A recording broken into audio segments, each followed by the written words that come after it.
গ্রাম বাংলার হাডু খেলার সেমিফাইনালের অর্ধেক হাফ টাইম শেষ। আমরা যান্ত্রিক কিছু ত্রুটির জন্য লাইভে আসতে পারিনি। আমাদের একটু ইন্টারনেটে সমস্যা ছিল।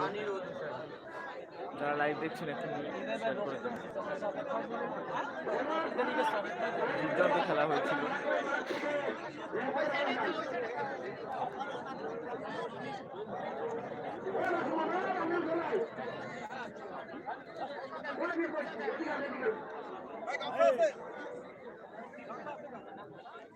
গামছা আছে ওই সাইডে গামছা আছে